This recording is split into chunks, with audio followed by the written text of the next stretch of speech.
Oi, gente, tá ouvindo? Eu sou a Laiana, eu trabalho no departamento pessoal da ECA e eu tô aqui há pouco tempo, assim, vai fazer um ano em setembro.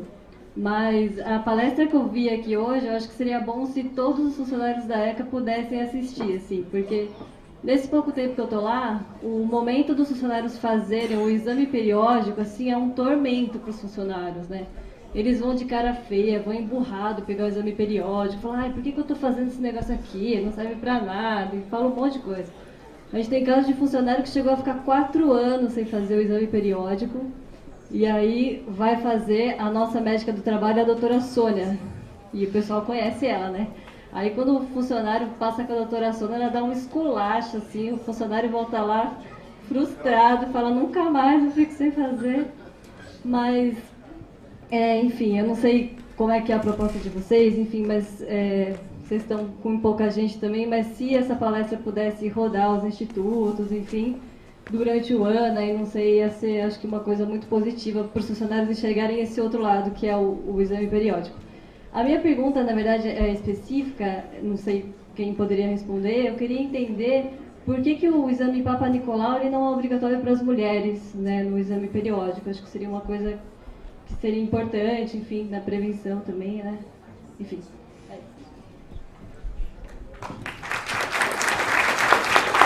Tatiane, depois o Cláudio. Você quer falar daí?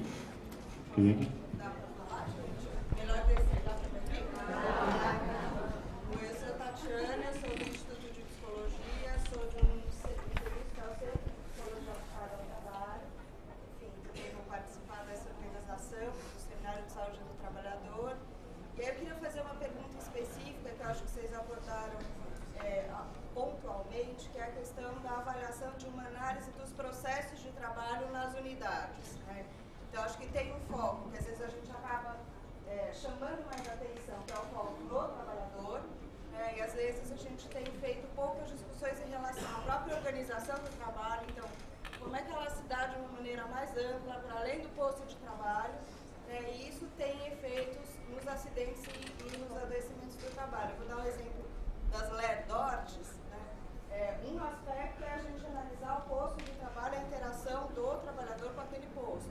Outra coisa, a gente, e não estão separadas, é a gente pensar, por exemplo, os processos e ritmos de trabalho na unidade que forçam um certo rearranjo local no setor para que as pessoas trabalham muito e tenham que ficar mexendo, por exemplo, muito no computador ou realizando trabalhos repetitivos num determinado setor. Então, pensar para além dos postos de trabalho, para além da ação do trabalhador, como é que a gente reorganiza o trabalho de uma maneira mais ampla para modificar essas condições de trabalho, esses processos de trabalho. Obrigada. Obrigado, companheiro Cláudio. Depois você. Eu sou o Cláudio, do Instituto Eletrotécnico de Energia, do IE, da USP. Eu vim falar uma coisa aqui que normalmente a pessoa, não é um posicionamento, inclusive, do SESMIC, a pessoa ser consciente e não assumir situações, mesmo ela colocando em risco da vida dela. Há uns anos atrás, em uma antiga chefia, eu tinha que fazer um chefe chegou para mim e falou assim, não, tem que ir lá fazer eu faço medições, tem que fazer uma missão na Eletropaulo e tal. Você vai lá sozinho, ela falou, eu não vou sozinho, pela NR10 eu preciso com um técnico. Ah, não, você vai ir. Eu já me disse, ele me ameaçou já várias vezes me demitir. Então me demite. Eu não vou. Eu não subi na carreira, mas pelo menos eu não morri. Então, o que acontece? Que a gente precisa ter uma consciência daquilo. Graças a Deus o mundo foi mudando e eu deixei dessa chefia. Eu montei um laboratório para ele, fiz projeto, não interessa. Mas o que acontece? A gente precisa ter também uma condição da gente falar não e ter um enfrentamento. E ter a consciência disso. Como eu sou engenheiro, eu tinha uma consciência, conheço norma, eu trabalho com norma, e todos os nossos colegas, o Sérgio acompanha bastante a gente, se a gente fizer alguma coisa, a gente morre. Então, o meu serviço, eu já vim da indústria, a gente sabe, se eu fizer um ensaio errado, eu morro. E eu não aceito, por exemplo, o cara fala, vai outro técnico, vem um técnico fazer a instalação, Falei, não, você só mexe um negocinho lá, depois eu peguei outro TEC, fui lá e eu mesmo fiz. Quer dizer, a gente no Instituto, a gente tem os grupos de trabalho que tem os seus especialistas e a gente não sofre porque a gente morre. Então, a consciência do trabalhador é muito importante disso. Inclusive, a gente tem um apoio, inclusive, não só do sindicato como do SESB, dessa condição de enfrentamento. O funcionário precisa ter a condição de falar não. É que nem aquela mulher que você passou como funcionário, mas ela se submete. É que nem assédio moral, você se submete. Então, você precisa falar não, porque a tua vida é mais importante. E a gente não tem uma consciência, embora a gente seja CLT, que a gente é funcionário público, você tem, na indústria privada, o cara tinha me mandado embora. E a gente tem um resguardo. Então, essa consciência que precisa ser mais difundida, de a gente não aceitar coisas que sejam em perigo da nossa vida, da nossa saúde. Agora, entendeu? É uma coisa, inclusive, de cursos e de esclarecimentos. Tá certo?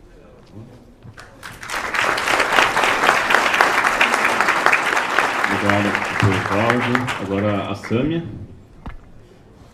Isso.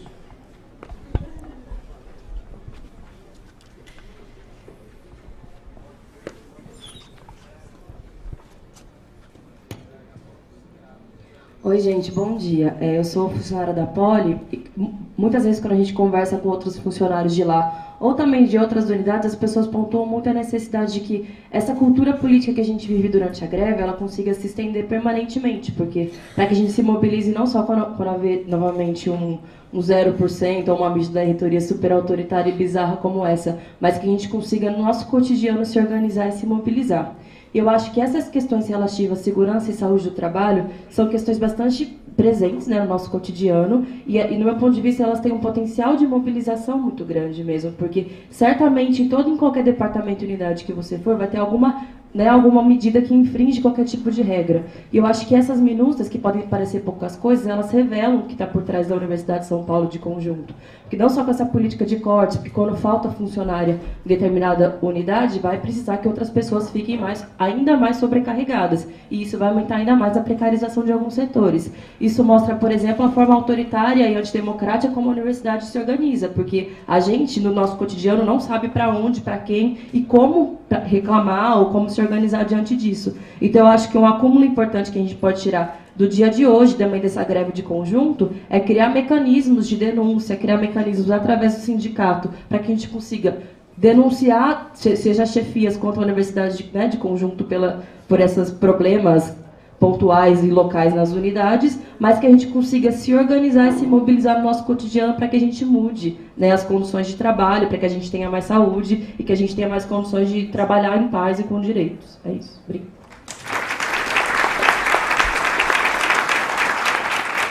Agora o companheiro Luiz da Prefeitura, depois é a Cláudia lá do...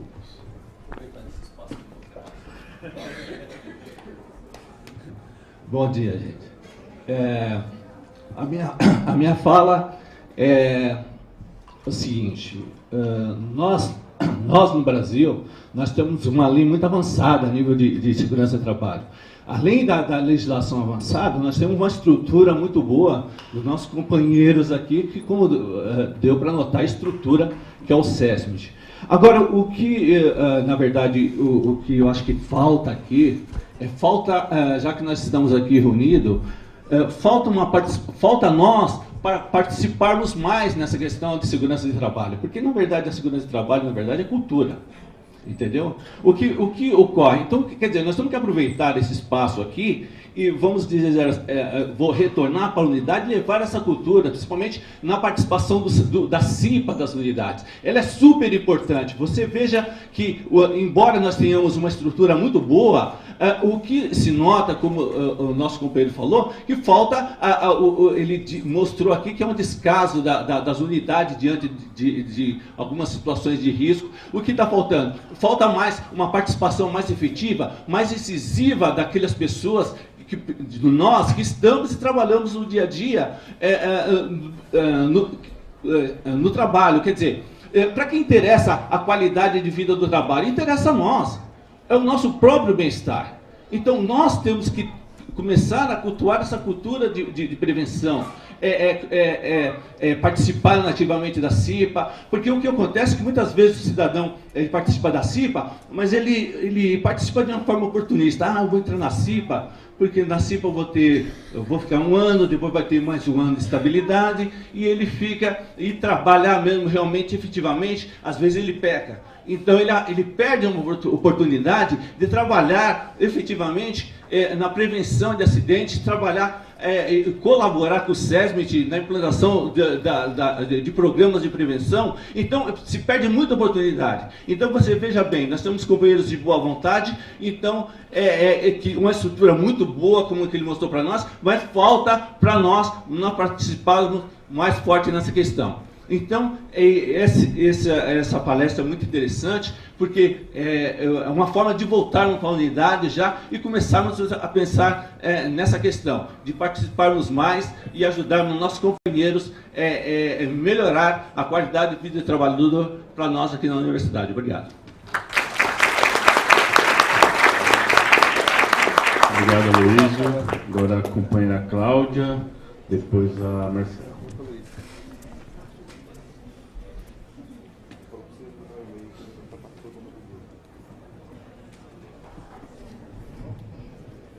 Eu sou Cláudia, sou do HU e diante das falas de vocês, eu até quero pensar assim, o que vocês podem responder para a gente algumas coisas. Talvez algumas coisas ficam meio técnicas, mas aí depois vocês respondem, né? Da questão da não resposta das unidades em relação às recomendações do SESMIT, não existe nada que possa ser feito, nada. Eles podem somente não responder e fica tudo por isso mesmo. Não existe uma norma, não existe nada que o SESMIT possa fazer, inclusive sob pena de interditar o local de trabalho, porque aí a gente fica numa situação vendida, né? Porque o SESMIT orienta, o funcionário não pode fazer, tem as suas restrições, se a unidade não cumpre, fica por isso mesmo, não. Aí não vale de nada. Então, assim, queria saber se existe algum próximo passo que pode ser feito, porque só jogar no ar, claro que o funcionário, a hora que vê o funcionário do SESMIT, vai falar, e aí, continua aqui na mesma situação, né? Nada foi feito e a gente está aqui nessa condição. Claro que eu creio que seja impossível que o funcionário possa ir lá e falar para o chefe, se vira aí que eu não vou fazer porque o SESMIT disse que não é para fazer. A realidade a gente sabe que não é essa. Então eu queria saber se existe alguma coisa que possa ser feita nesse caso. Né? E aí, eu acho que foi a Lu que falou da questão do médico do SESMIT não ser um perito. O médico do SESMIT não é um perito e não é um médico. O que ele é? Né? Queria saber, porque assim, o médico do SESMIT ele não é um médico, porque se o funcionário tem um problema de colesterol, ele manda avaliação clínica. Se o funcionário tem alguma dor, ele manda para o ortopedista. Se o funcionário tem alguma coisa de visão, ele manda para o oftalmo. Então, o que ele é se ele não é um perito?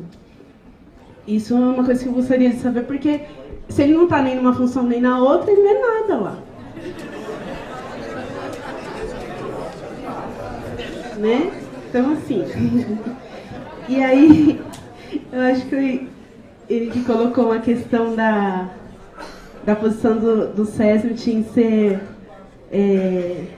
contrário à necessidade de adicionais insalubridade e periculosidade. Eu entendi a forma que foi colocada, para um fim de que a gente tenha um bom ambiente de trabalho e ser desnecessário essa questão dos adicionais. Porém, as normas, as NRs podem dizer alguma coisa nesse sentido, só que a CLT, a Constituição, a 8213, né, que é a lei da Previdência, ela dá condições de menos tempo de trabalho para as pessoas que estão insalubres e para as pessoas que têm a periculosidade. Então, eu penso, e aí é uma visão só minha mesmo, bem isolada, que se tivéssemos um trabalho bem feito da questão dos técnicos, aproveitada pelos engenheiros e fizessem um ótimo PPP bem preenchido, essas pessoas teriam seus direitos de aposentadoria especiais e aí trabalhariam menos tempo do que os 30 e os 35 anos para aposentar. Esse é um ponto de vista meu.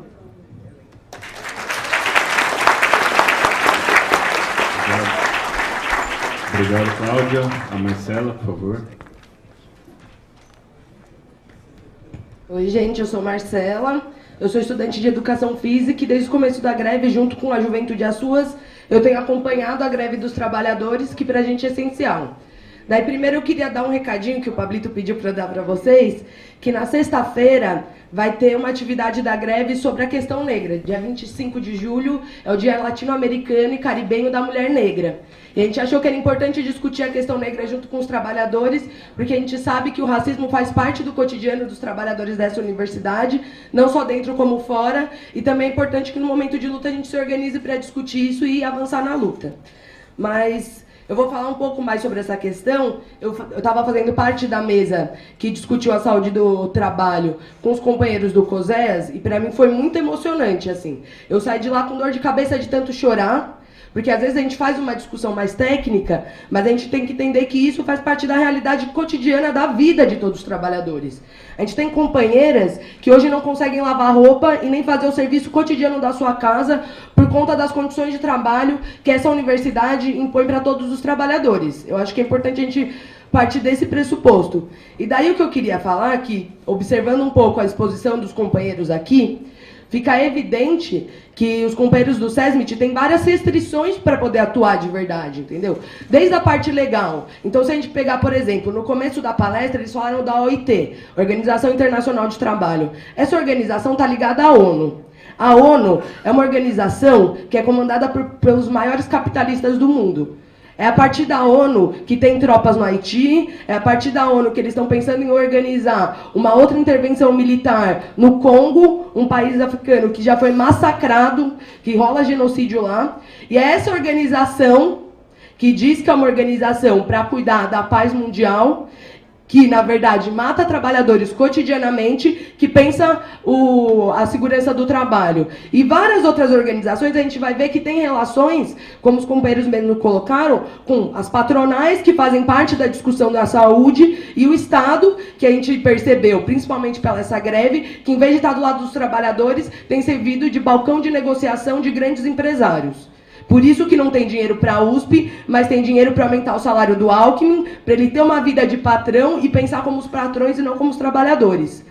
E aí, partindo disso, eu acho que a gente vai discutir o seminário de trabalho, mas qual é a lição essencial que ficou para mim desses dias e que eu acho que tem que ficar para todo mundo? A saúde do trabalho é um fator importantíssimo para todos os trabalhadores e determina a vida ou a morte de cada trabalhador aqui. O caso que passaram aqui no vídeo, dessa trabalhadora que perdeu os movimentos de um braço, não é um caso isolado, gente. Isso acontece todo dia na USP. A USP, a melhor universidade da América Latina, ainda trata os seus trabalhadores num regime semi-escravocrata. E se isso é ruim, já com os efetivos, com os terceirizados, é uma situação bizarra, bizarra. Quando eu fazia estágio, eu tive que ver uma trabalhadora terceirizada trabalhando com diarreia, porque se faltasse mais um dia, ela ia perder a cesta básica e não ia ter como dar comida para os seus filhos. É essa a situação que acontece na USP. Então, mesmo a USP sendo obrigada a ter o SESMIT para garantir seguir as leis de trabalho, o que a gente tem que entender é que esses companheiros, eles não vão conseguir avançar, porque avançar na saúde dos trabalhadores da USP significa retroceder no projeto do Zago, que não é uma universidade que faça bem para os trabalhadores, mas uma universidade que esteja no ranking de pesquisas, uma universidade que pesquise para grandes empresas e não pesquise para a saúde dos trabalhadores. E para isso, só tem uma forma da gente superar. Os companheiros falaram da CIPA. A CIPA realmente é muito importante, mas a gente sabe que em várias unidades, quem dirige a CIPA são as chefias, e é difícil um trabalhador reclamar para a chefia que está sofrendo assédio moral. A gente tem que retomar, sim, esses lugares, mas pensar que tanto a CIPA, quanto o sindicato e todas as outras ferramentas que os trabalhadores têm, em primeiro lugar, tem que servir para a organização dos trabalhadores. para que os trabalhadores juntos, num processo de luta, possam melhorar suas condições de trabalho. Porque, de fato, no cotidiano é muito difícil. O companheiro colocou aqui, por exemplo, ele consegue se enfrentar com a chefia, e isso é muito importante, porque a gente não tem que ter medo dos chefes, mas tem que entender que nem para todos os trabalhadores isso é fácil. Lá onde eu estudo, na educação física, o chefe dos funcionários da manutenção, os caras chamam o cara de capitão do mato. É capitão do mato o apelido do cara. Agora, como que um trabalhador sozinho vai conseguir peitar uns caras que meus trabalhadores chamam de capitão do mato?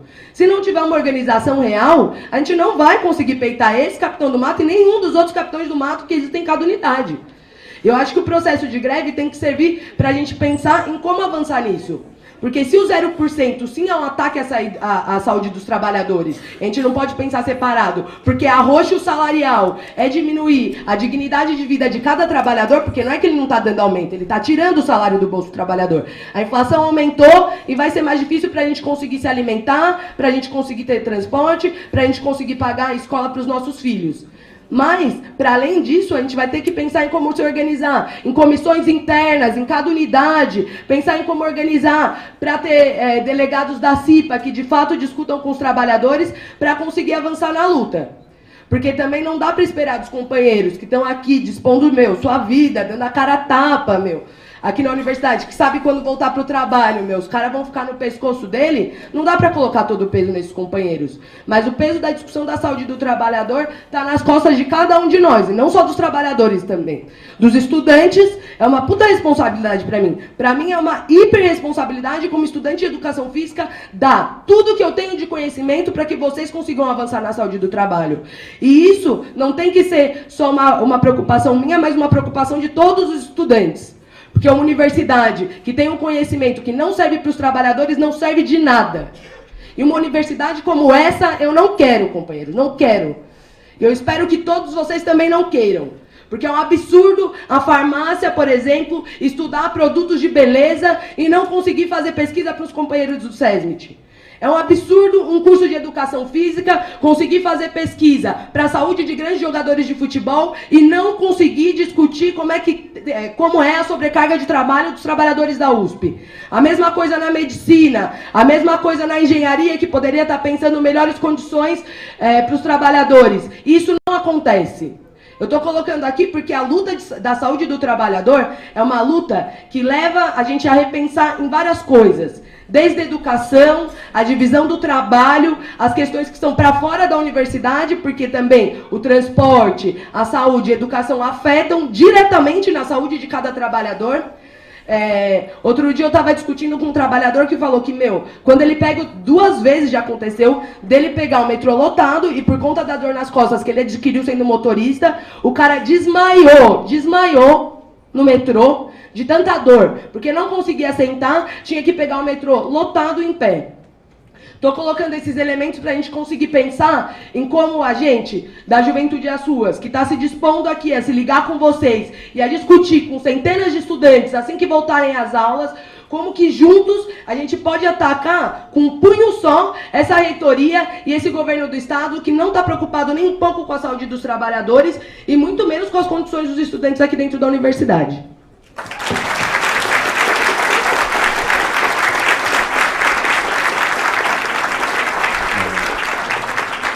Obrigado, Marcela. Tem mais 2 inscrições. Alguém mais... Ainda está aberta a inscrição, tá, pessoal? Agora a companheira Vilma, lá da SAS. Vai falar daí mesmo? Então. Bom dia, sou da SAS. Eu queria fazer umas 3 perguntas para o CERT. Primeiramente, porque o engenheiro que vai sempre lá na SAS, ele deu insalubridade para uns funcionários e para outros não. Sendo que todos os funcionários, a maioria faz a mesma função. E ele diz que esse funcionário pode ter insalubridade e esse não tem. Isso deixa muitos constrangidos. Outra coisa do CERMIT, que a moça fez já foi colocado aqui. Porque a gente tem a restrição e o setor de trabalho não aceita. eles só não forçam, mas eles, por trás, faz a gente trabalhar, mesmo com a restrição. Eu gostaria se não tinha uma punição, na minha língua, que eu não tenho outros termos para falar. Não tem uma punição para eles, sabendo que aquele funcionário foi operado já várias vezes, não pode ficar em pé, não pode ir na sala de louça, mas eles vêm e pedem para aquele funcionário. Se o funcionário não vem, ele é punido na avaliação, a funcionário fica sem falar com ele, a chefe fica sem falar com ele. E outra coisa também, deixa eu ver, quando a gente chega com muita dor, eu estou falando por todos aqueles que têm problema lá na SAS, eles encaminham para o grupo de dor. Quer dizer que todo funcionário está doido, está louco, não sente dor? Isso tem uma... não, é um grupo de dor que tinha lá no HU, que eles mandam a gente quando tá... Tô com dor, faz o grupo de dor. O grupo, então é cabeça, é doidura. É tudo psicológico, não pode ser. E outra coisa também que eu vi aí, eu não consigo escrever rápido. Então, tem sérias coisas que foi a moça ali, que é lá do HU, perguntou, que eu gostaria de ter essa resposta também. Mas a minha mesmo é sobre a insalubridade. Porque eu vou falar agora por mim, fiz 3 cirurgias na mão, tenho um problema de tendinite, bursite, e não tenho essa insalubridade. Porque o engenheiro que foi lá falou que não é do problema de eu servir direto no balcão. Qual a cor dos seus olhos?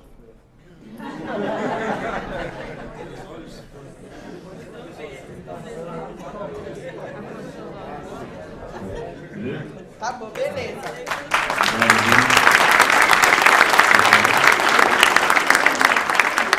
O Marcelo aqui, o Sérgio quer fazer uma fala aqui.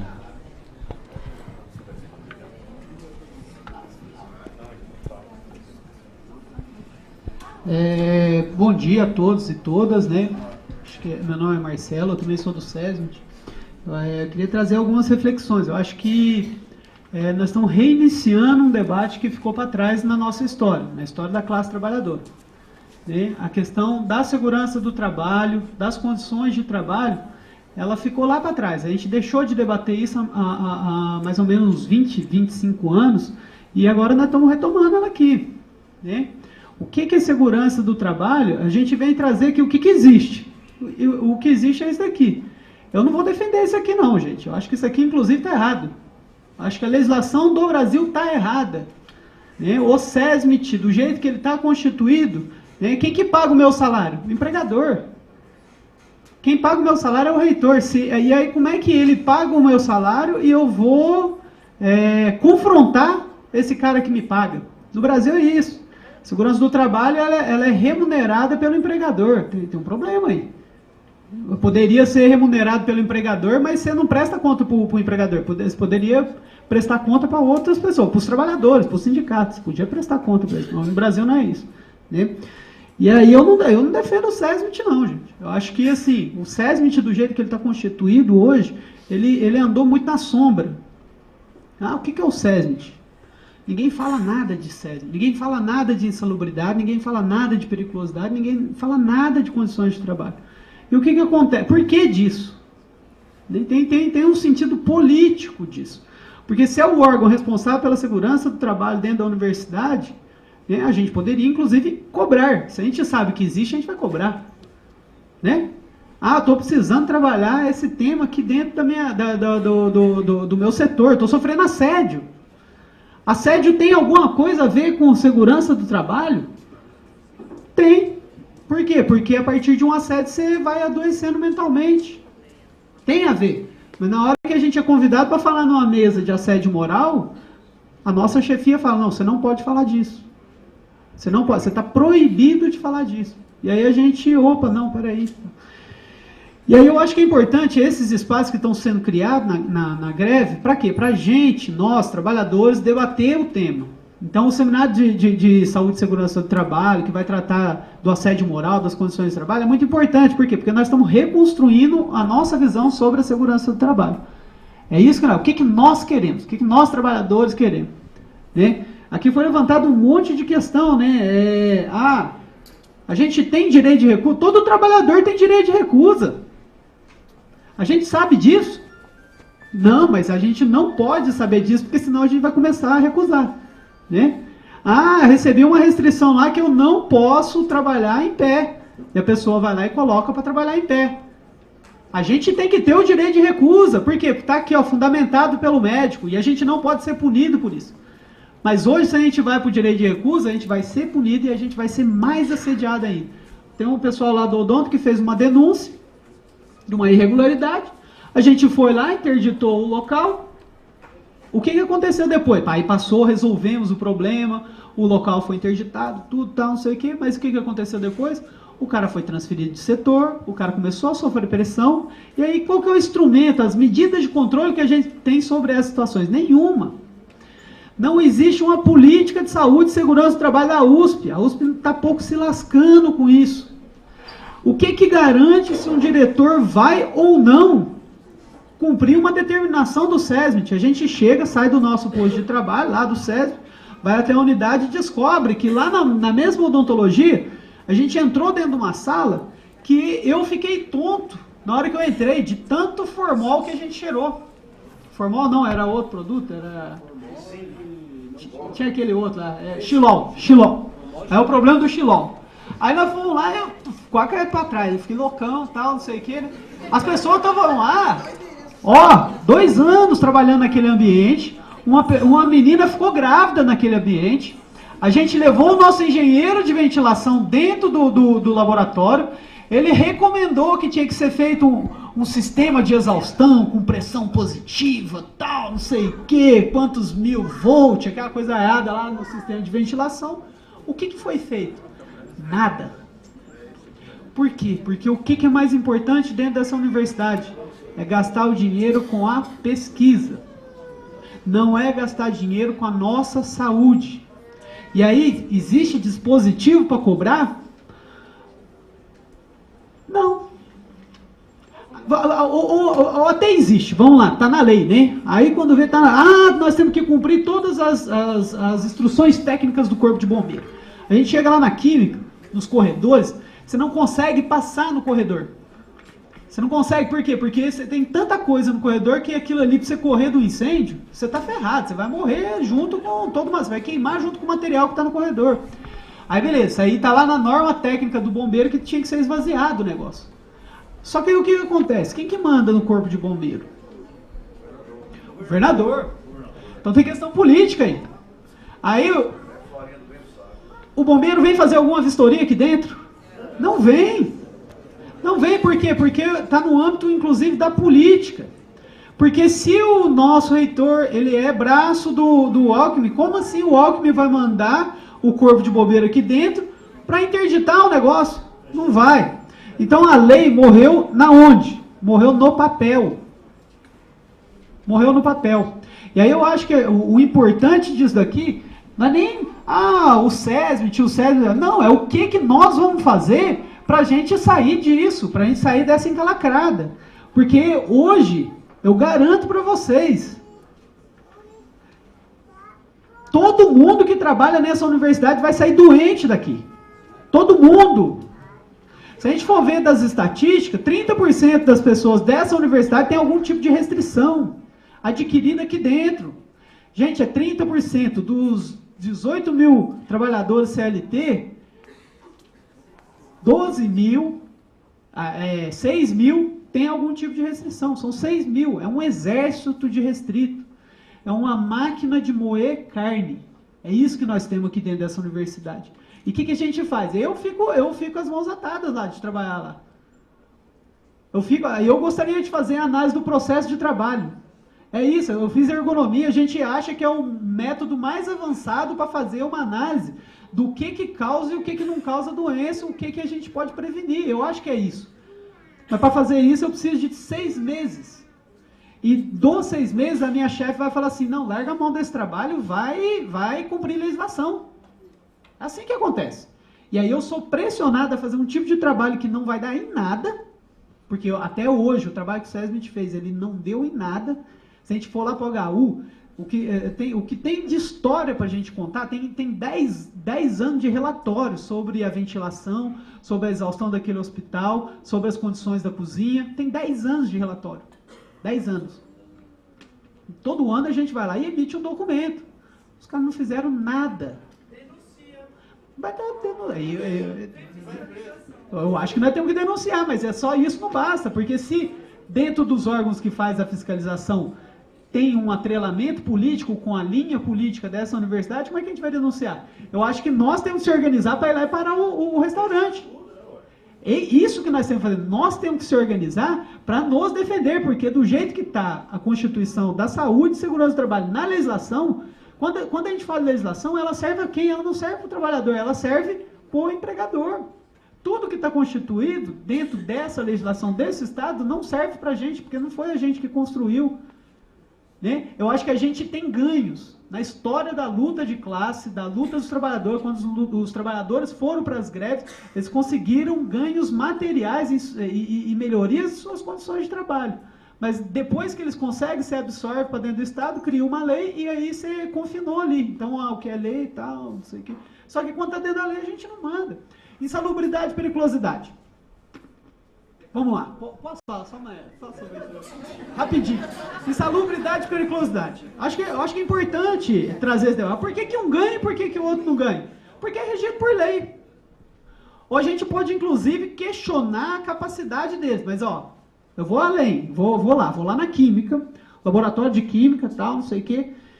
Tem lá um tal do brometo de etídio. É uma substância química. Mata. Mas mata mesmo. Assim, se você não morrer agora, você vai morrer daqui a pouco. Mata. É isso. Isso é insalubre. Da perspectiva da substância. Na perspectiva da lei, não é insalubre. Porque na lei lá, que está NR15, não está escrito lá que quando o trabalhador estiver exposto a brometo de etídio, ele vai ter direito à insalubridade. Se eu dou, e eu sou um cara que tem que cumprir lei, depois eu vou ter que tirar do meu bolso para... Por quê? Porque eu dei errado, porque não está na lei. Eu sei que mata, eu sei que o trabalhador vai adoecer, eu não posso dar, por quê? Porque não está na lei. Esse é o problema da lei. Esse é o problema esse é o tamanho da questão que nós vamos ter que derrubar. E aí a questão da insalubridade, eu acho que ela tem muito mais profundidade, que eu acho que a nossa saúde não tem preço, a gente não tem que ser remunerado pela certeza de adoecer. A gente não tem que ser remunerado por isso. A gente deveria garantir condições de trabalho adequadas. Na medida que não existe, é isso, tem que pagar. Tem que pagar. Agora, esse problema de lei, eu não quero nem debater aqui, porque senão a gente vai cair em cada problema de lei, aí a gente vai rasgar a Constituição. Que é aquilo, né? Na Constituição está lá que a saúde é pública, gratuita e de qualidade. Aí logo em seguida tem o dispositivo. Mas poderá ser complementada pela iniciativa privada. Olha que beleza? A lei cabe tudo. Não cabe o que é necessário para nós. Essa lei não foi a gente que fez. E aí, isso aqui é um chamado para a gente debater profundamente a questão da saúde e segurança do trabalho. Ela é central.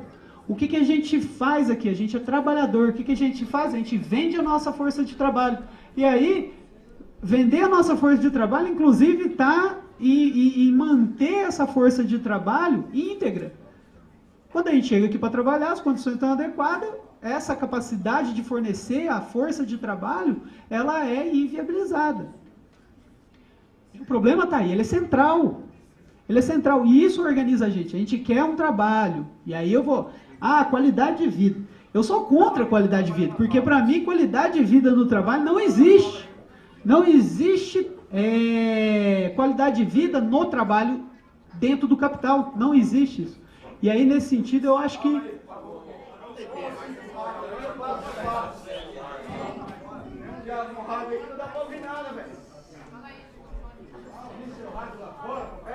Só para fechar assim, qualidade de vida no trabalho não existe no mundo do capital. Não vai existir qualidade de vida no trabalho. Por quê? Porque o capital ele não foi feito para a gente ter qualidade de vida. Não, o capital ele não está interessado na vida do trabalhador. Ele só está interessado na força de trabalho que a gente vai fornecer para eles por um salário. É só isso. E aí, nesse sentido, o que a gente quer construir? A gente quer construir uma alternativa a isso. E aí, por exemplo, o SESMIT. O SESMIT, daqui para frente, não vai fazer nada. Quem que vai fazer? A gente pode ajudar a classe aqui dentro da USP a lutar para que tenha. E aí eu acho que esse é o nosso papel aqui. É dar todo o apoio técnico para a gente junto aqui ir lá e cobrar quando tiver um assédio moral. Ir lá e cobrar quando a gente constatar que aquele restaurante lá da SAS está matando gente, está adoecendo, como é que a gente luta para melhorar aquele negócio. Isso é o que nós vamos fazer. Agora, se vocês esperar que o SESMIT salva, o SESMIT não vai salvar. Não vai salvar. Por quê? Porque ele é regido por lei, disciplinar. Nós estamos na hierarquia da universidade, a gente sofre assédio moral assim como qualquer um trabalhador. A gente não tem as condições adequadas de trabalho igual qualquer um dos trabalhadores aqui. A gente está submetido às mesmas regras que vocês. E aí, na hora que alguém fala aqui que nós temos que construir, criar mecanismos de denúncia, eu acho que é criar mecanismos de denúncia e controle. Só que é o mecanismo de controle que a gente vai criar. É o escracho. Nós vamos lá na frente do IB, quando um companheiro nosso for punido, nós vamos. Nós vamos lutar junto com ele lá para ter as melhores condições. Nós vamos. Nós vamos fazer greve por mais verba. Nós vamos. Nós vamos fazer greve para que essas verbas sejam direcionadas para as melhorias das condições de trabalho. Nós vamos. É isso que nós temos que fazer. E não esperar de mão beijada, porque isso não vai vir. E aí, nesse sentido, eu acho que assim, o SESMIT tendo entrado em greve e a gente tentar trazer esse debate, não que a gente esteja correto, os meninos ali do SESMIT estão totalmente corretos. Não, eu acho que a gente está criando um espaço para ter esse debate, para que nós nos organizemos para que damos conta dessa realidade. E aí isso é importante. É importante a gente saber qual que é o papel de cada um nessa defesa. E aí, por isso que segurança do trabalho ela é central na nossa greve. Verba, ela é central. A saúde do HU, ela é central. A não punição do Fábio Hideki é central. Porque isso nos organiza enquanto classe, enquanto trabalhadores. E é isso que nós temos que fazer cada vez mais. Só...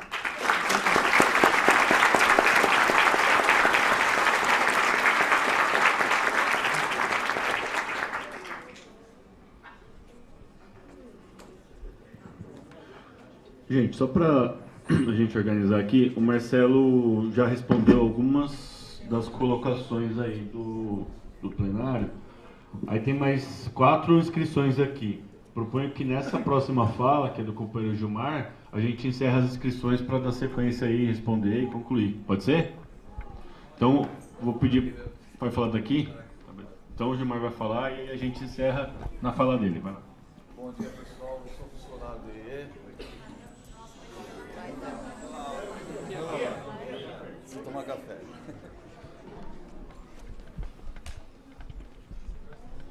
Bom dia, pessoal. Eu sou funcionário do IE. Como o companheiro aí falou algumas coisas, né? Eu quero falar também alguma coisa sobre a respeito do trabalho. E eu, um tempo, estava afastado da minha função por motivo de saúde, né? E depois eu pedi alta do SESMIT, eu fui besta, né? Eu falei, não, tô legal, vou trabalhar, né? Vou voltar à minha função, né? E eu vi que não era nada disso. E eu percebi que, além desse problema que eu estava, adquiri mais outros problemas, que é o problema do ombro, né? Foi o caso que eu estava vendo aqui, e o problema do joelho. E aí eu passei pelos médicos de fora, não só do SESMIT, e foi constatado que eu precisaria fazer uma cirurgia o mais breve possível. Mas só que isso, infelizmente, não surgiu, porque estamos todos em greve, eu respeito muito a greve, estou aqui com os companheiros. Então, eu queria saber da mesa o seguinte, a questão dos médicos laudos de fora, se vale para o SESMIT também, porque muitas das vezes eu fiquei com aquela pergunta, falei, pô, será que é só passando pelo SESMIT, o laudo do ortopedista só vai valer se passar pelo SESMIT ali ou não, né? Então, eu estou nessa dúvida aí, porque eu tirei os laudos lá de fora, dos médicos lá, e tem o laudo, né, que eu preciso fazer cirurgia do joelho e o ombro também, provavelmente, né? E aí eu queria saber da mesa do CESP aí. E que a gente continue nessa luta aí, né? Que afeta todos nós trabalhadores, né? É só isso aí que eu queria saber. Obrigado, Gilmar. Agora, Roberta. Daí?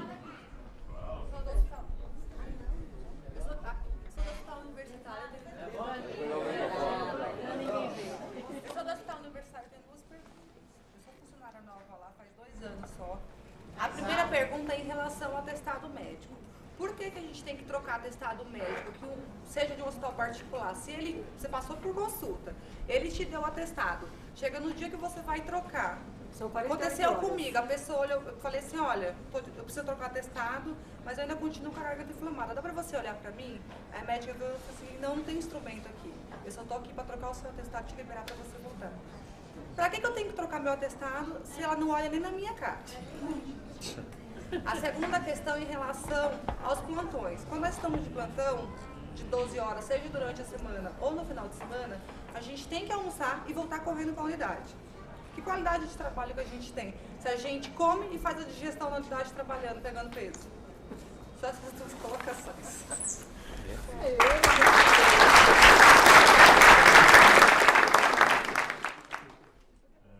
Agora tem... eu já tinha, na verdade, encerrar as inscrições na fala do Gilmar. Eu não vi se mais alguém se inscreveu além do Paulão. Mais alguém quer se inscrever ainda? Tranquilo? Você pediu para se inscrever, não pediu? Não? Ah, o Brandão já tá. Quer se inscrever? Tá, na sequência. Agora o Brandão.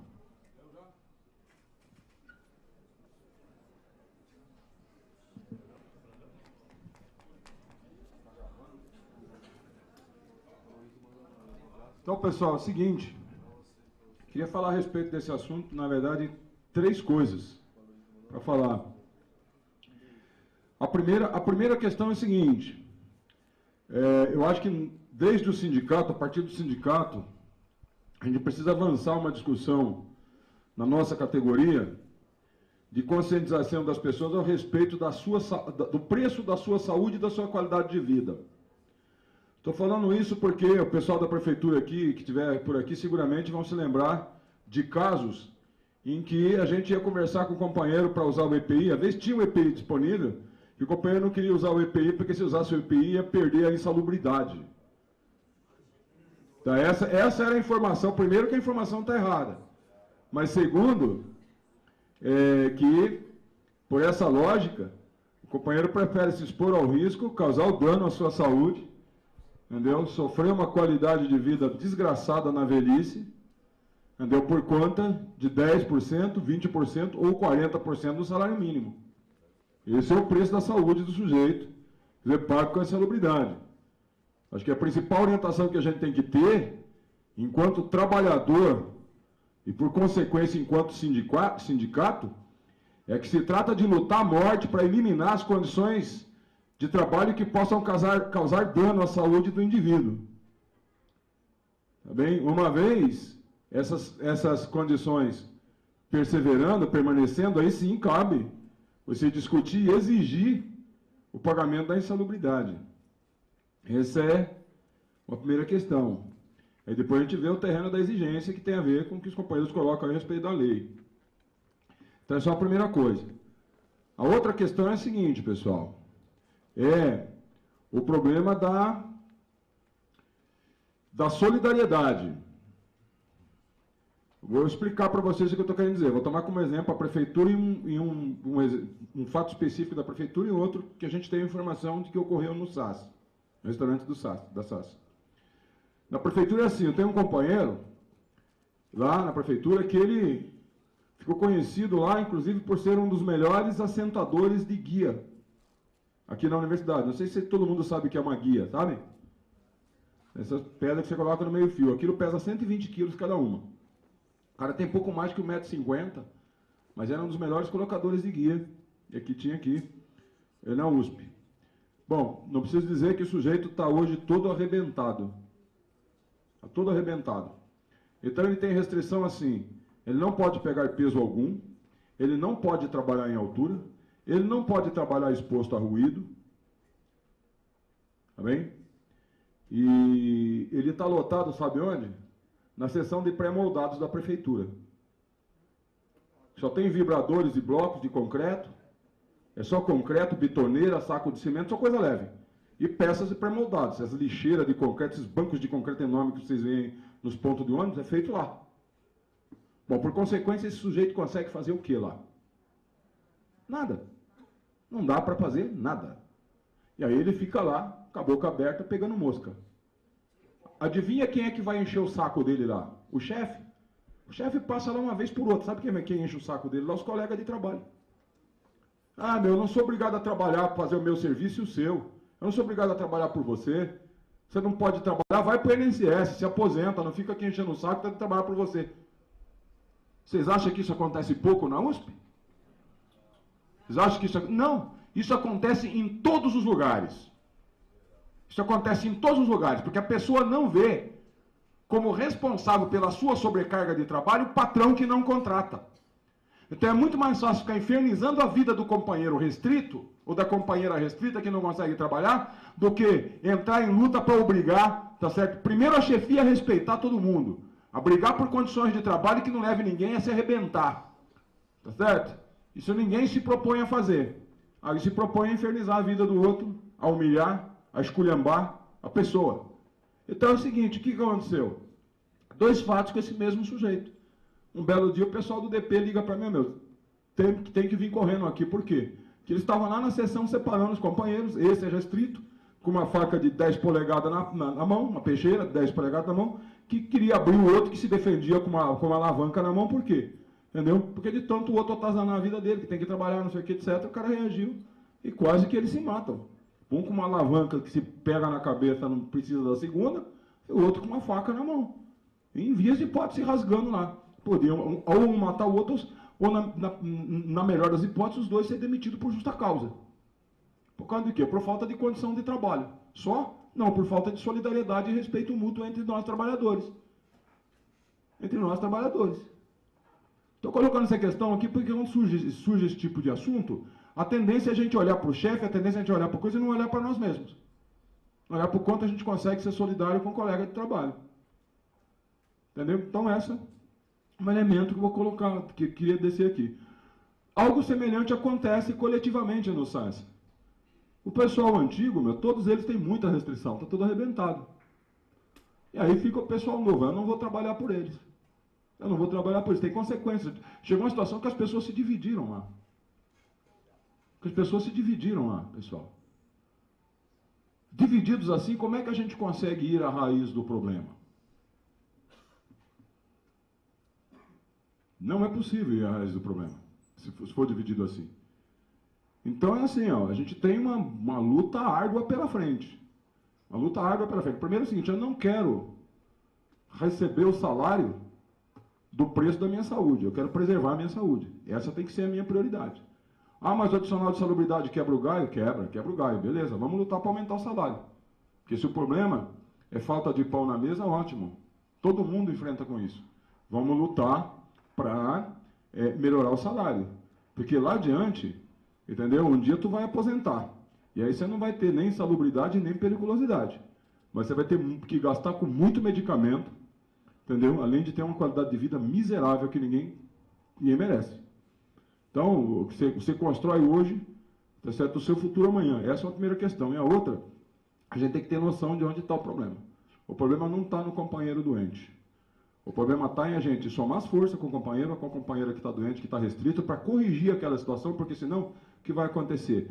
A existência do companheiro que está limitado, da companheira que está restrita, vai acarretar uma sobrecarga para os que não estão, e por consequência os que não estão serão os próximos restritos, serão os próximos adoecidos. E aí, quem é que vai garantir esse aqui?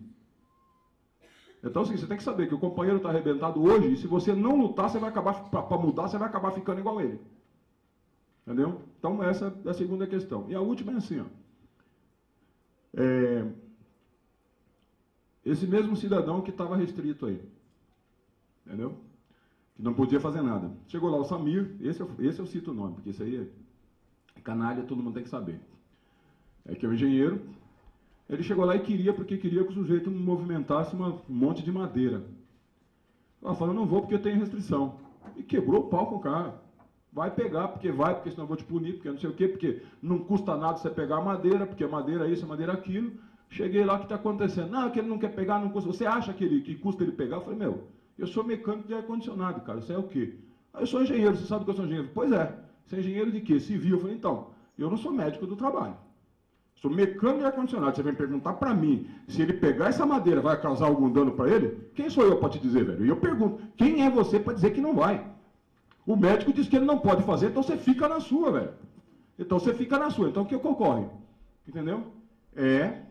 Tem um bando de chefe, sim, e tem um bando de colega que fica nessa de que quer ser mais engenheiro do que engenheiro do trabalho, quer ser mais médico do que o médico do trabalho e quer ser mais chefe do que o chefe, e quer dizer que o outro restrito tem que trabalhar também.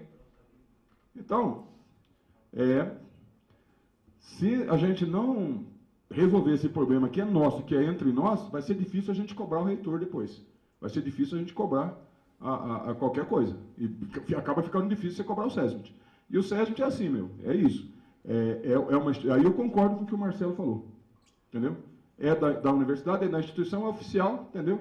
E acaba ficando igual a imprensa. O repórter vem aqui, pode até fazer uma entrevista, pode fazer uma reportagem honesta. Chega lá, vai passar pela edição, e aí? Vai passar pela edição. E aí, se o cara não for ombudsman, fica difícil ele contestar, entendeu? Senão o cara perde o emprego também. Isso quer dizer o seguinte, nós temos que ter a nossa própria organização, entendeu? Para tratar dos assuntos de saúde.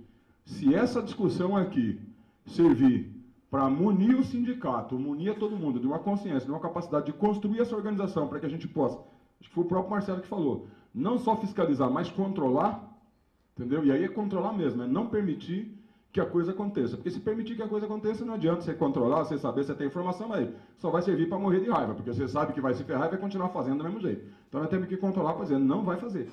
Então é isso, ou seja, o problema da recusa individual fica difícil, mas se a gente organiza para fazer recusa coletiva, ou seja, mandaram a Regina fazer algo que todo mundo sabe que ela não pode fazer, ela que tem que se recusar sozinha, é negativo. É todo mundo na fala, não, ela não vai fazer e ponto. Ela não vai fazer, ou se respeita isso, ou paramos todos, ninguém vai fazer nada. Assim funciona, senão pode esquecer.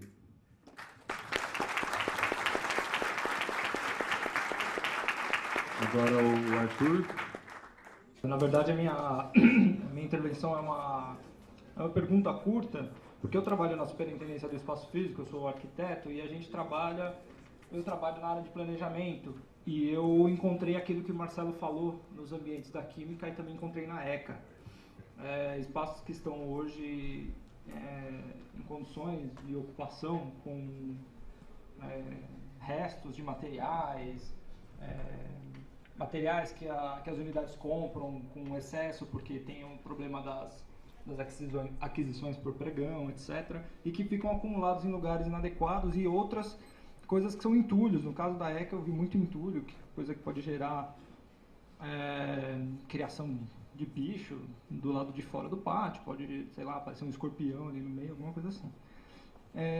Mas isso reflete um pouco, eu acho, que a velocidade que as unidades de ensino projetam os seus cursos, né, aumentam cursos, aumentam vagas, fazem o aumento da demanda,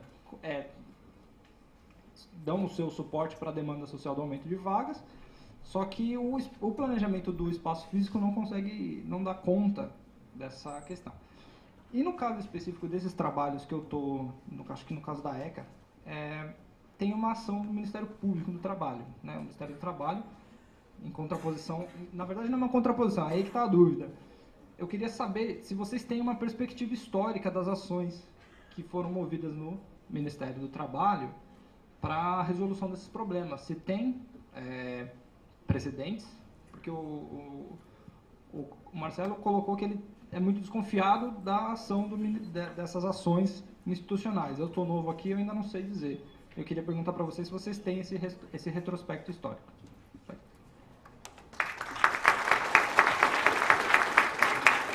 Agora o Pablito.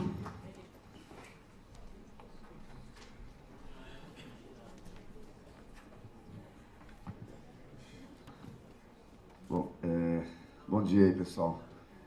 Eu cheguei atrasado um pouco, porque a gente estava lá no julgamento, e depois vou dar um informe para o pessoal de como que foi lá, mas eu não queria deixar de colocar porque a gente fez na semana retrasada uma atividade com algumas companheiras, inclusive companheiras lá da SAS, das creches, dos restaurantes e tal, junto com os companheiros aqui do SESB que estão em greve, sobre as condições de trabalho, né?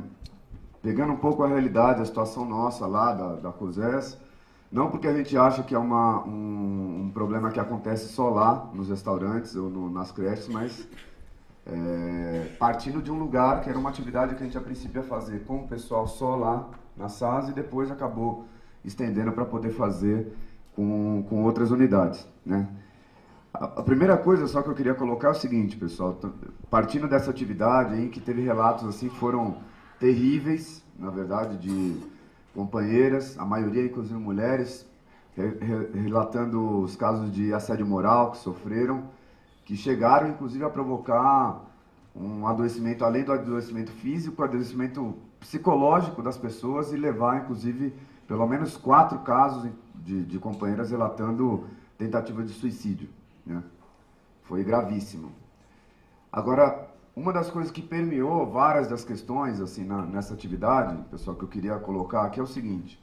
Primeira coisa, gente, adoecimento no trabalho, doenças ocupacionais, acidente de trabalho, etc., etc., não pode ser encarado por nós, trabalhadores, em primeiro lugar, como alguma coisa natural. Nós não podemos aceitar, naturalizar, que ao você ter que ser obrigado já a vender sua força de trabalho para sobreviver, você acarrete com isso, tenha que ser obrigado a adoecer física, psicologicamente, ter acidentes de trabalho dos mais variados tipos. Eu estou dizendo isso porque assim, eu estou há 6 anos lá na SAS, entendeu? Com 2 anos eu já estava doente do ombro direito, entendeu? E aí mistura uma série de coisas, porque assim, você vê um cara, né, o pessoal conhece, esmeralda, desse tamanho, você vai falar pro cara, meu, você vai pegar descarregar toneladas de carne, toneladas de cereais no lombo, vai adoecer. O cara, não, mas eu sou macho, vou aguentar, não sei o que, bababá. E aí o que acaba acontecendo, vou trabalhar dentro da câmara fria, tá certo, do congelador, sem equipamento, uma série de coisas. E o cara, meu, pode ser o super-homem que for. Não vai aguentar fazer 2.000 vezes, 3.000 vezes o mesmo movimento, carregar peso, etc, etc, sem adoecer, pessoal. Isso aí não é visto por todo mundo, mas também, de uma certa forma, é omitido por todo mundo ali. Tá certo? Então, a primeira coisa que eu acho é assim, não é possível, para não falar assim, caso de queimadura, cortes, etc, uma série de coisas, alguns acidentes bárbaros que você vê lá, tá certo? É o tipo de coisa que eu contei na atividade o caso de uma companheira, por exemplo, que foi, como a gente é proibido de comer dentro da cozinha, por conta da questão de higiene e tudo mais, uma das companheiras foi pegar uma gelatina escondida, depois que já ter servido, inclusive, já ter parado de servir a comida para todo mundo, ficou com medo da chefe, né, cair em cima do lombo dela, foi tentar correr para se esconder, caiu, porque o chão lá escorregadio, cheio de óleo, etc., caiu, teve uma fratura exposta, entendeu? No braço direito. Coisas assim, tá ligado? Que acontecem, quedas, vários tipos que acontecem todos os dias nos restaurantes, entendeu? Uma das companheiras que eu citei, inclusive, teve uma fratura parecida com a do Neymar, mas não foi jogando bola, foi trabalhando dentro da cozinha, entendeu? Tá há mais de 4 anos afastado. E nós demorou quase 1 mês, pessoal, pra gente conseguir abrir um comunicado de acidente de trabalho, porque a chefia, para tentar maquiar os números aí, né, tentou classificar esse tipo de coisa como uma desavença pessoal que ela teve dentro do restaurante. Quando a gente foi acompanhar essa companheira no Hospital das Clínicas, ela chegou a pedir 2 seguranças para tirar eu e um outro companheiro de lá de dentro do hospital, para não dizer a verdade do que tinha acontecido. Tem outros companheiros aqui da SAS que poderiam relatar casos aí, passar a tarde toda relatando casos assim. Então a primeira coisa que eu acho que é necessária é assim, a gente não pode naturalizar isso. Tratar como natural.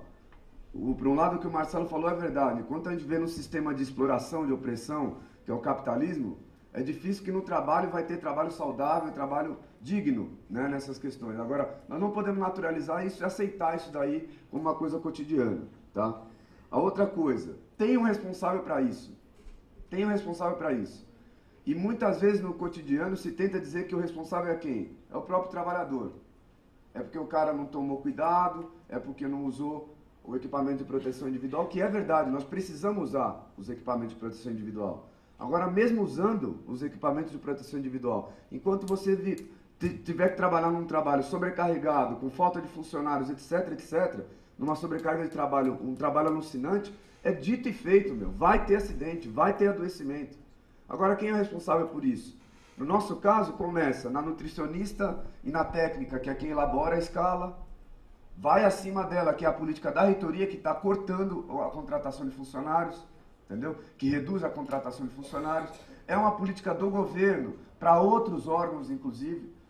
Então a gente tem que começar a dizer, também entre nós, falar o seguinte, meu, nós não podemos aceitar que isso daí o trabalhador responda individualmente. É uma responsabilidade do governo, da reitoria e dos chefes imediatos também. Dos chefes imediatos também, pessoal. Tá? E aí só queria concluir falando sobre essa questão. É verdade que tem companheiros que, como o Brandão falou, não entendem a situação do trabalhador restrito, não entendem, não vêm, buscam, às vezes, nos próprios trabalhadores o responsável, que é uma outra forma de individualizar o problema, entendeu? Então eu acho que a gente tem que começar a discutir com os trabalhadores que não, meu, entendeu? Tem o responsável desde aquele que está com a caneta, aprovando coisas que nem o Zago fez agora, com reduzir a contratação de funcionários, congelar a contratação de funcionários, mas nós temos que combater o assédio moral das chefias imediatas também, meu, porque assim, digo pelo restaurante, não funciona o restaurante, pessoal, os restaurantes da universidade, senão sem o assédio moral das chefias, sem as nutricionistas ali no lombo do peão para ele dar o sangue, o suor e a alma dentro do trabalho, não funciona. Agora, o assédio moral é culpa só dela? Não, porque tem uma estrutura de poder inteira que assegura isso, que ela faça isso de maneira impune. É os diretores de unidade que têm responsabilidade nisso. Quando a gente fala de derrotar a estrutura de poder da USP, não é só porque ela persegue os ativistas, proíbe, ataca o direito de greve, tá certo? Eles usam essa estrutura de poder para destruir a universidade. Mas porque essa estrutura de poder legaliza com que a chefia, que é indicada também, é um cargo de confiança lá, assedie os trabalhadores, entendeu? E aí eu acho que para a questão da melhorar as condições de trabalho, nós vamos ter que começar a tratar como uma pauta mais cotidiana nossa, e não só uma vez por ano lá na pauta específica, o quê? Por exemplo, precisa contratação de funcionários, mas precisa ter verba para contratar funcionário, precisa ter verba para comprar os equipamentos necessários, precisa ter a redução da jornada de trabalho sem a redução do salário, precisa ter rotatividade nas funções, para que o cara não fique 8 horas de pé na mesma atividade e não adoeça das pernas, do braço, etc, etc, entendeu? E eu acho que a gente precisa avançar, inclusive, a colocar isso, meu. Quando tem engenheiros aqui produzindo pesquisa para Volkswagen, para Mercedes-Benz, etc., para aumentar a lucratividade deles nas empresas, meu, não é possível que você tenha os melhores engenheiros aqui dentro, gente que é formada na área de saúde pública, e o conhecimento que é produzido na universidade fique para os empresários. Esse conhecimento tem que ser colocado em primeiro lugar a serviço dos trabalhadores aqui dentro mesmo da universidade, para que não aconteça mais esse tipo de coisa aí aqui dentro.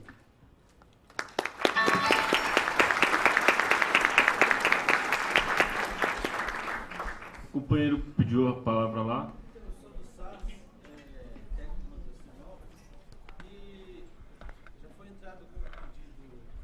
Companheiro, posso pedir seu nome só, por favor?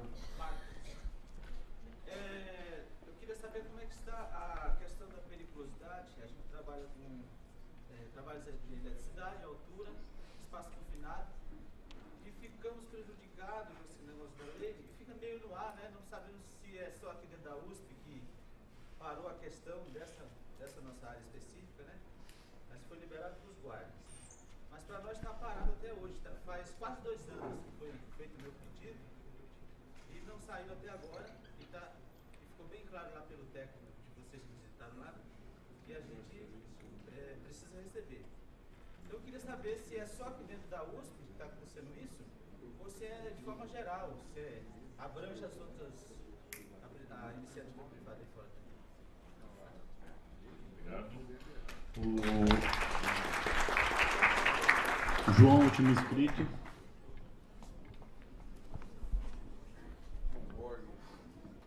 Não é bem rápido, gente. Eu trabalho na gráfica aqui da FELESH, né? Tem poucas gráficas agora na USP, mas algumas ainda existem. E nas gráficas a gente sofre, né? Compartilhar, a gente sofre mais ou menos de vários problemas que vocês já disseram aqui, né? De esforço repetitivo, enfim, repetir centenas e milhares de vezes o mesmo movimento, exposição a produtos químicos, né? Vários solventes, gasolina, querosene, etc. Enfim, né? Um ambiente insalubre, tem insalubridade para alguns, não tem para outros, enfim, né? E a resposta da engenheira do trabalho lá do SESMIT lá, enfim, tem vários... É um pouco o que já compartilharam aqui, que, né, não dá, o SESMIT está subordinado ao patrão, tá, não dá para resolver e tal. Mas eu queria só reforçar um pouco, né, a partir do que disse o Brandão, acho que o Pablito também falou, né, pegar o exemplo que o Brandão deu em relação a quem tem restrição de trabalho, né, isso, né, acho que vários de nós, né, convivemos com pessoas que têm restrição de trabalho, né, e acho que é importante isso que o Brandão falou, de dar suporte para essas pessoas e, né, apoiá-las ao se recusar, né, ao trabalho que, né, são obrigadas às vezes a fazer, né? Ou, né, no caso da gente que está aqui, né, instruí-las a se recusar também, porque às vezes a pessoa, né, já falou 1000 vezes, todo mundo sabe que ela tem uma restrição de trabalho, mas não se recusa a fazer o trabalho. Mas para além disso, né, dentro dessa questão do assédio moral, da pressão das chefias por produtividade, né, acho que assim, a gente não pode se recusar a fazer o serviço se a gente não tem restrição de trabalho. Mas tem eu não sei como, né, uma espécie de recusa que acho que a gente tem que começar a ter em mente também, que se eu não tenho restrição de trabalho para levar essas madeiras para lá, né, a pressão de produtividade, sabe, vai ser de levar todas as madeiras ao mesmo tempo. Ou de carregar, né, e como o Brandon falou, eu acho que eu posso, então eu vou lá e pego todas as madeiras, né, tipo, ao mesmo tempo e tal. De se recusar também a esse tipo de pressão e pegar uma madeira por vez, se for preciso, porque eu sei que se eu pegar todas de uma vez só, daqui a pouco eu vou ter problema, né. Então, dessa resistência, né, desses espaços, a partir daqui, a gente começar, né, a se organizar, né, de ter, da gente começar também a ter essa percepção de se defender antes de já, né, tipo, já adoecer e já ter restrição de trabalho, né? Não deixar chegar a esse ponto também, né? Da gente começar, né, nessa discussão da saúde do trabalho, a se recusar a se submeter a essas situações de sobrecarga e né, enfim. Né, quem trabalha, eu estou falando, né, um pouco mais específico em relação a quem trabalha no operacional, né?